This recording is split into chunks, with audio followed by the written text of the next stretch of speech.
Good morning, everyone. Our topic for today's discussion is negotiable instruments. In this video, we will learn about what are negotiable instruments, features of negotiable instruments, and types of negotiable instruments. So, what is negotiable instruments? In the world of business and finance, negotiable instruments are a very important tool. They provide the parties with an ease of doing business, and they can also be a source of finance when in need of funds. So negotiable instrument is actually a written document. This document specify payment to specific person or a bearer of an instrument at a specific date. Negotiable instrument एक actual written document है.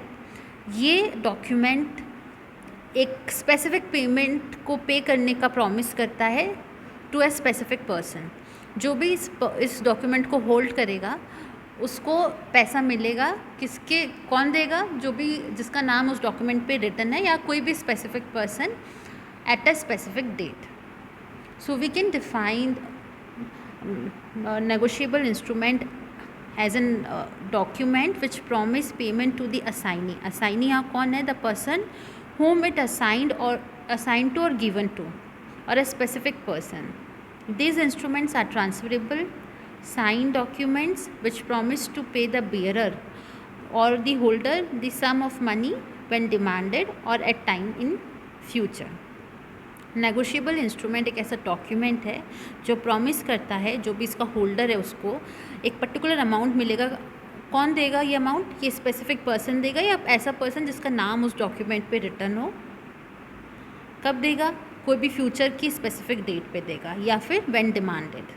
सो these are the instrument which are transferable sign documents which promises to pay the bearer or the holder the sum of money when demanded or at times in the future. Now let's talk about the features of negotiable instruments. First feature is easily transferable. A negotiable instrument is easily and freely transferable. There are no formalities or much paperwork involved in such a transfer. The ownership of an instrument can be simply transferred by delivery or by a valid endorsement. Second is must be in writing. All negotiable instruments must be in writing. This include handwritten notes, printed or type etc. ये return में ही होना चाहिए. इसकी जो essential feature है वो ये है, रिटर्न में ही होना चाहिए. या तो वो हैंड रिटन नोट्स में हो, या प्रिंटेड हो, या टाइप हो, कैसे भी हो, या एनग्रेव्ड हो, कैसे भी हो, लेकिन it should be in return form. First was easily transferable. ऐसा डॉक्यूमेंट है जो ईजिली और फ्रीली ट्रांसफरेबल हो. उसमें कोई देयर इज़ नो फॉर्मेलिटी और much paper work involve in such A transfer. ये ईजिली ट्रांसफ़र है, इसके लिए कोई भी फॉर्मेलिटी या पेपर वर्क करने की ज़रूरत नहीं है. Third is time of payment must be certain. जो भी टाइम है पेमेंट का वो सर्टेन होना चाहिए कि कब आपको पैसा मिलने वाला है. If the order is to pay when convenient then such an order is not a negotiable instrument. अगर उसमें ऐसा लिखा हुआ है कि जब भी पैसा होगा तब पैसा मिलेगा, तो वो इंस्ट्रूमेंट नेगोशिएबल इंस्ट्रूमेंट नहीं है. इसमें जो टाइम है वो स्पेसिफिकली मैंशनड होता है. Here the time period has to be certain even if it is not a specific date. For example, if it is acceptable if the time of payment is linked with the death of a specific person, as that is a certain event. Payee must be certain. जो पेई है, किसको पैसे मिलने वाले हैं, वो भी फिक्स होना चाहिए, वो भी सर्टेन होना चाहिए. The person to whom the payment is to be made must be specific person. Also there can be more than one payee for a negotiable instrument.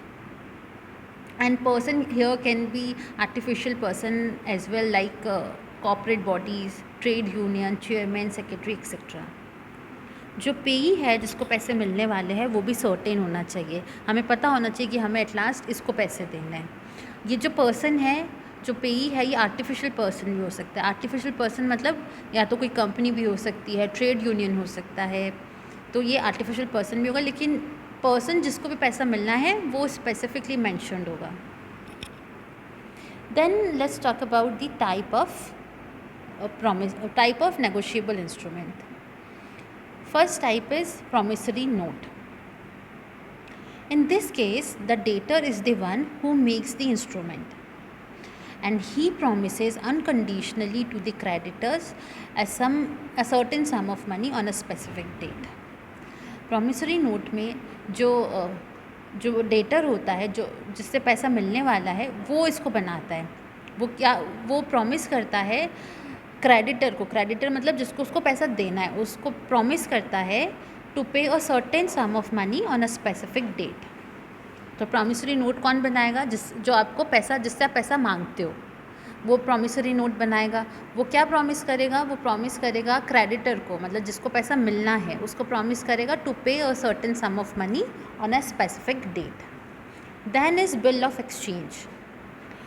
It is an order from creditors to the debtors. This instrument instructs the debtor to pay the payee a certain amount of money. The bill will be made by creditor. Promissory note पे हमने देखा कि जो debtor है वो ये instrument को बनाता है, लेकिन बिल्स ऑफ एक्सचेंज में ये क्रेडिटर बनाता है. तो क्रेडिटर क्या करता है? ये बेसिकली एक ऑर्डर की फॉर्म में होता है जो क्रेडिटर देता है किसको? डेटर को. इस इंस्ट्रूमेंट के थ्रू ये इंस्ट्रूमेंट इंस्ट्रक्ट करता है डेटर को to pay the creditor a certain amount of money.